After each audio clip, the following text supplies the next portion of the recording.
ভিক্ষুককে চাল দিয়ে বিদায় দিলে কিন্তু আপনার জীবনে বিপদ আসতে পারে। অনেকেই আমরা ভিক্ষুককে চাল দিয়ে বিদায় করে দেই। মনে রাখবেন, ভিক্ষুককে কখনো খালি হাতে তাড়িয়ে দেবেন না, কেননা নবীজি সাল্লাল্লাহু আলাইহি ওয়াসাল্লাম এটা নিষেধ করে দিয়েছেন। আল্লাহ পাক রব্বুল আলামিন নিজেও নিষেধ করে দিয়েছেন।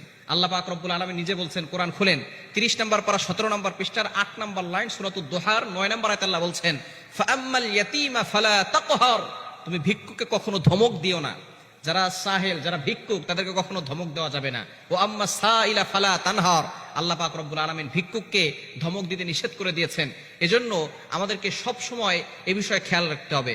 ফাআম্মাল ইয়াতীমা ফালা তাকহার ওয়া আম্মা সাইলা ফালা তানহার, আল্লাহ পাক রব্বুল আলামিন এতিম, অসহায়, মিসকিন, গরিব যারা আছে তাদেরকে তাড়িয়ে দিতে নিষেধ করেছেন।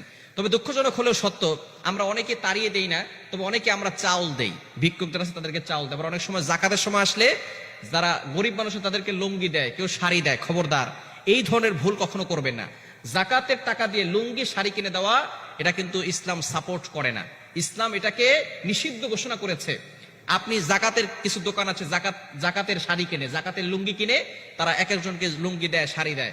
এখন আপনার তাকে দিচ্ছেন 300 টাকা দিয়ে একটা শাড়ি, কিন্তু তখন শাড়ি তার কাছে হতে হতে এত হয়ে গেছে যে এখন এত শাড়িতে সে কি করবে, শাড়িগুলো সে বিক্রি করতে যায়।